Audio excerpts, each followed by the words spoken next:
What is up, everybody? It is Guy Smiley here, and in this video we are going to be taking a look at the custom Castle Byers build that I made from the show Stranger Things, which is very popular right now. I don't actually watch it, so you guys can correct me on all the things that I miss. I'll try to keep my references to the show minimal in the comments, and also leave a comment down below with your thoughts on this build and what you guys think of this new background here, because this build was actually too big for my usual setup. So I had to kind of improvise here and find a place in my room that looked pretty good, actually, I think, to record the video, the background, the video against. So leave a comment down below with your thoughts on that, and let's get started with this video right now.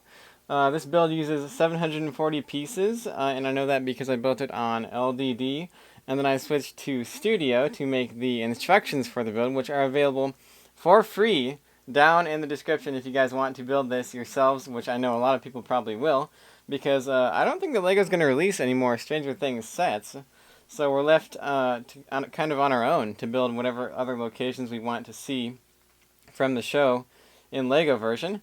But you guys can download those, build it yourselves, and you can also download the studio file, which is down there, so you can you upload all of the pieces in this build to a wanted list directly to Bricklink. And then you can purchase the pieces for yourself if you guys don't have the pieces enough parts in your collections right now. So you can easily do that with that studio file down there.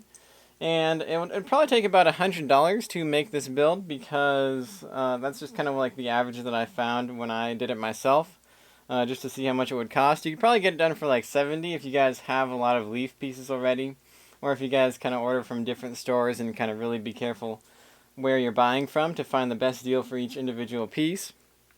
But the build itself doesn't have that many features to it. I would say that the main feature of the build is the fact that you can flip it over and you can see the upside down version right there, just like the official set. So if you guys want to have something to display alongside your upside down official LEGO set, you can build this, which goes really well with it, because this is Castle Byers. It's the actual little wooden shack that Will Byers made in the back of his house in the woods.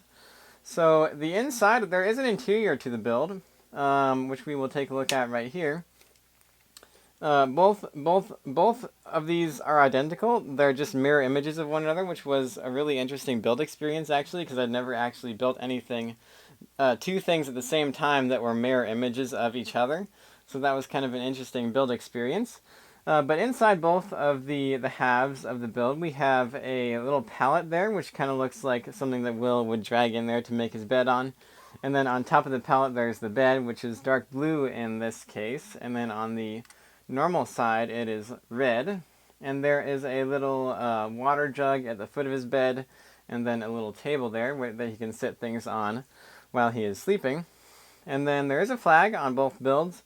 The upside down version has a black and red flag, which is just some colors that I thought were kind of creepy looking, that would be suitable for the definitely more creepy looking upside down version of the build. The upside down version has like some slime coming down from the trees and some vines growing on the ground and stuff. So it looks really creepy. All it needs is the Demogorgon in there from the official set. And the normal version has the same a flag as well. It's just the American flag there. I wasn't able to get the amount of stripes and stars necessary, because it's kind of hard to do that in LEGO version at this scale.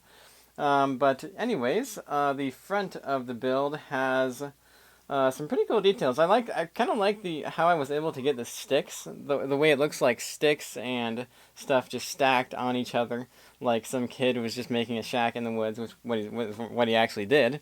But I think it looks pretty accurate to that, and I used like some 1x2 hinges to really get it to kind of slope in and looks like they're all leaning against each other.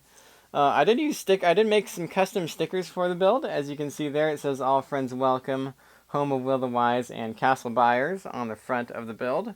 I'm not really happy with how they turned out, honestly. They're not glossy. I just went to Kinko's and got the only sheet of sticker paper that they sold there. So they're not really the greatest, but I think that they would have turned out better if I would have made them myself. I just lifted the designs off of Google, cut them out, and then resized them to the pieces that I needed to fit them on. In the upside down version, these stickers are a little bit more grayscale. I just darkened them and inverted the colors a little bit to make them look a little bit more creepy. They're a little bit light in color to go with the black background, but I kind of ran out of time to, I didn't want to spend too much time on the stickers on this build. And then the last thing I want to talk about on this build is actually how I connected both of the halves, because I didn't have any of the ball joint pieces that the official set uses to connect both of the halves of the build. So I kind of had to improvise, and what I did was I used Technic axles, and I ran them all through the trees, through this tree and into the other tree on the opposite side of the build. And then I used 2x4 plates with the 3 holes in the middle to allow it to kind of like work those into the base of the build and allow the Technic axle to go through the base. So it's pretty stable, actually. You guys will see some videos on the screen, and it actually worked out really well. There's no like visible connection points on the outside either, which really adds to the effect. I think it's kind of like, if you're not really experienced in Lego, you might be wondering like, wow, how are those even connected? They don't even look like they're connected anywhere. So I think I really like how I was able to get those connected there. I think that when you don't have the correct pieces to do something that you know would work, it really kind of forces you to bring out your creativity and think of a new way to do it, which was pretty cool for this build, I think. But I think that's going to be it for this video. Leave a comment down below with your thoughts on the build, the background, and anything that I messed up from the show. And be sure to subscribe to the channel as well.